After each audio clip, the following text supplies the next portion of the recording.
যে সালমান মুক্তাদির জামাত ইসলাম করেন, পিনাকি দা বলেন, ইলিয়াস হোসেন বলেন। আমি বলছি না যে কোনো দল করা পাপ। এই মুহূর্তে বাংলাদেশের one of the popular show যেটাতে আমি আজকে উপস্থিত, আমি ঠিক যেই সিটটায় বসে আছি, আমি যদি ভুল না করে থাকি এই সিটটাতেই হাদি ভাই বসেছিল।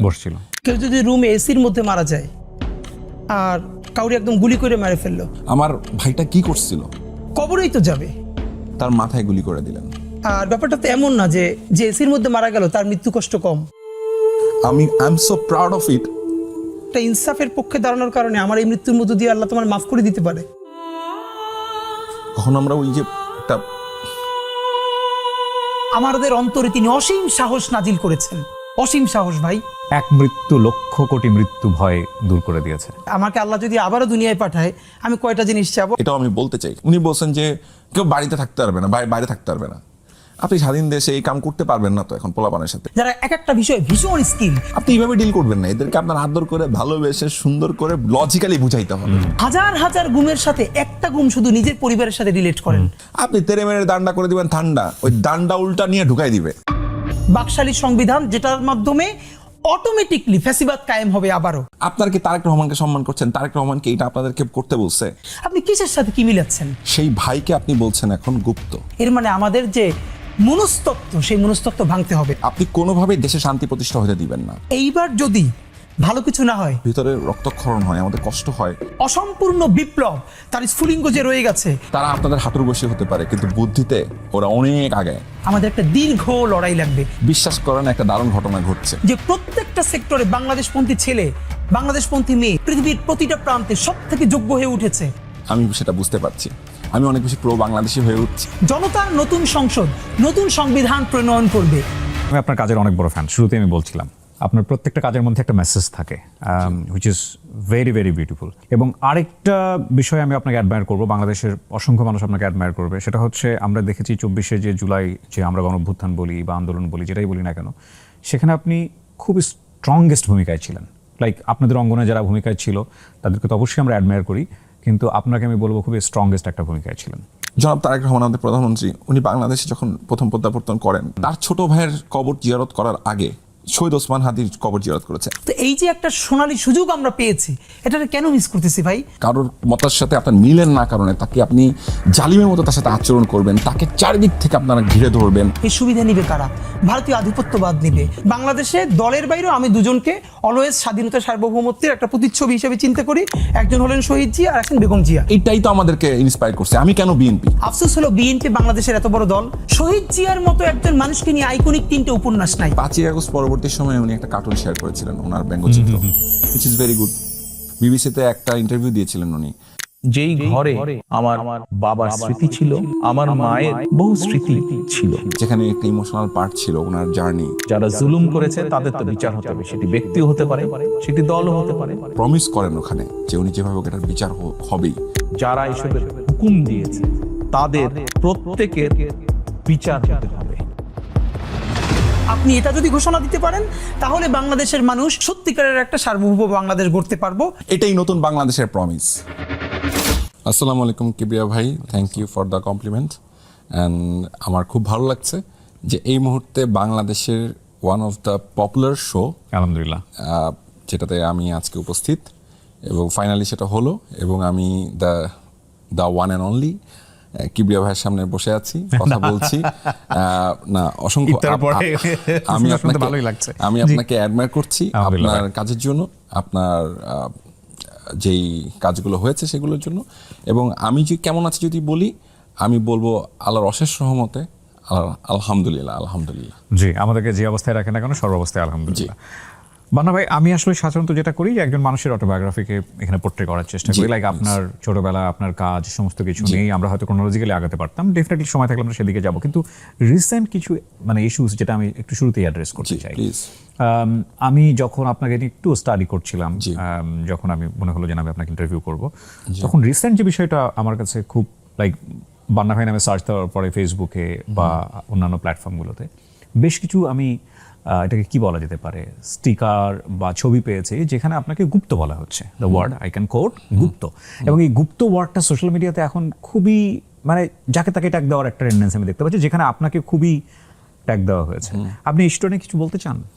আচ্ছা, এটা কোথা থেকে এসছে সেটা একটু বলি প্রথমে। হ্যাঁ, প্রথমত হচ্ছে বাংলাদেশে এখন এমন একটা অবস্থায় আমরা আছি যেটা হচ্ছে 24 জুলাই পরবর্তী অবস্থা এবং 24শে জুলাই পূর্ববর্তী অবস্থা, দুটো ভিন্ন। যারা পার্থক্য করতে পারছেন না যে রাজনৈতিক পটভূমি এবং মানুষের মনস্তাত্ত্বিক কি পরিবর্তন এসছে, ঠিক সেই মানুষগুলোই মানুষকে এই ধরনের ট্যাগে যাচ্ছে বা এই ধরনেরভাবে আপনি যে কোনো ধরনের ট্যাগিং যদি সেটা আমিও করে থাকি কাউকে, সেটাও অন্যায়। যে কোনো ট্যাগিং আপনি করতে পারেন। যে যেমন আপনি যদি খুব 24শে জুলাইয়ের যে আন্দোলনটা হলো বা গণঅভ্যুত্থান হলো বা বিপ্লব হলো, যেটাকে আমরা অসমাপ্ত বিপ্লব বলি অনেক ক্ষেত্রে, সমাপ্ত হতেও পারে ইন ফিউচার, 10 বছর 20 বছর লাগলেও, সেটা ভবিষ্যৎ ভালো বলবে। সো ওটা কিন্তু হলো একটা রাজাকার ট্যাগ দিয়ে, ঠিক না? সো আপনি আবার নতুন একটা ট্যাগিং নিয়ে আসলেন এবং সেটাকে আপনি কোনো না কোনোভাবে ব্যবহার করছেন। কাকে করছেন? আপনি ব্যবহার করছেন তাকে যে কোনো না কোনো একটা সময় আপনার সহযোগিতা ছিল, আপনার পাশের যোদ্ধাটা ছিল, আপনি তাকে একটা সময় অ্যাডমায়ার করতেন, ভাই বলে সম্বোধন করতেন। সেই ভাইকে আপনি বলছেন এখন গুপ্ত, এবং সেই গুপ্তটাকে দিয়ে আপনি কি করতে চাচ্ছেন? আসলে তাকে আপনি ঠিক তেমনভাবেই হত্যার যোগ্য তৈরি করতে চাচ্ছেন। আপনি তাকে হত্যাযোগ্য করতে চাচ্ছেন।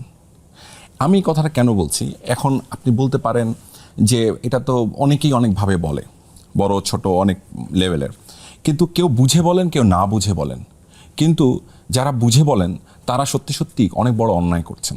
হ্যাঁ, আপনি বলতে পারেন হ্যাঁ তুমি অমুক দল সাপোর্ট করো, আমার মনে হয় তুমি ওই দল সাপোর্ট করো, সরাসরি বলেন না নামটা, সমস্যা কোথায়?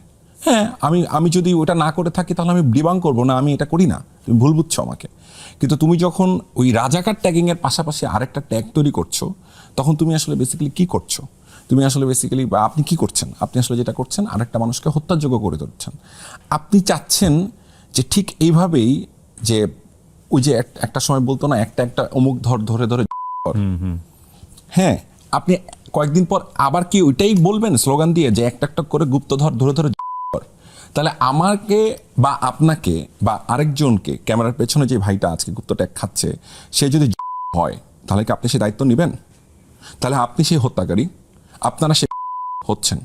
এখন আপনারা এই ধরনের যে কাণ্ডগুলো করছেন, সেই কাণ্ডগুলোর জন্য আমার মনে হয় যে সরাসরি বলতে পারেন তো যে হ্যাঁ বান্না ভাই, আপনার কথা আমার কাছে মনে হয় যে এইটা মনে হয় এইটা না, এটা আমার কাছে আপনি যেটা বলছেন এটা আপনি মিথ্যা বলছেন বা আপনি সত্য বলছেন বা কিছু একটা বলতে পারেন।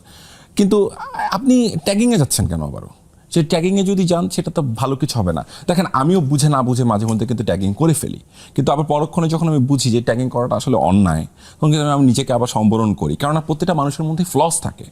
কিন্তু আপনি এই অস্ত্রটা ব্যবহার না করাটাই বাংলাদেশের জন্য ভালো হয়, জুলাই পরবর্তী বাংলাদেশের জন্য। এবং আপনি যাদেরকে ট্যাগিং করছেন, বিশ্বাস করেন একটা দারুণ ঘটনা ঘটছে, আমি সেটা বুঝতে পারছি। আমি অনেক বেশি প্রো বাংলাদেশি হয়ে উঠছি, আমি আরও বেশি মানুষের মধ্যে প্রো পিপল হয়ে উঠছি। মানুষ আমাকে আগের যে কোনো সময়ের চাইতে, এই যে আপনারা এগুলো করছেন না, এই কারণে আমাকে যে আপনারা কি ভালোবাসা দেওয়াচ্ছেন মানুষের কাছ থেকে, অসংখ্য ধন্যবাদ।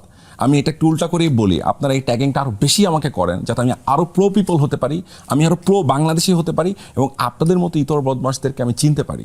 কারণ আপনাদেরকে চেনাটা জরুরি। আপনাদের মতো একটা কি বলবো, একটা মানে পোটেনশিয়াল কিলারদেরকে চিনা ফেলাটা আমাদের জন্য, মানুষের জন্য খুব জরুরি। এবং আরেকটা ইন্টারেস্টিং বিষয় ঘটে গেল, আমরা যখন অনুষ্ঠানটা শুরু করব তখন আমরা বলছিলাম, মানে সমসাময়িক অনেকগুলো বিষয় নিয়ে কথা বলছিলাম। রাইট, আজকের আগের দিন, আমি জানি না শোটা হয়তো 2 দিন পরে প্রচার হবে, যখন আমরা রেকর্ড করছি, বাংলাদেশ ব্যাংকের তিনি সাবেক গভর্নর রাইট নাও, তাকে যেভাবে বের করে দেওয়া হলো, ওই একই অ্যাক্টিভিটিস আমরা দেখলাম যখন আমাদের মানে অন্তর্বর্তীকালীন সরকার ছিলেন, সেটাকে বিভিন্ন পত্রপত্রিকায় লেখা হতো মব, আবার সেম জিনিসটাকে এখন বলা হচ্ছে বিক্ষোভ।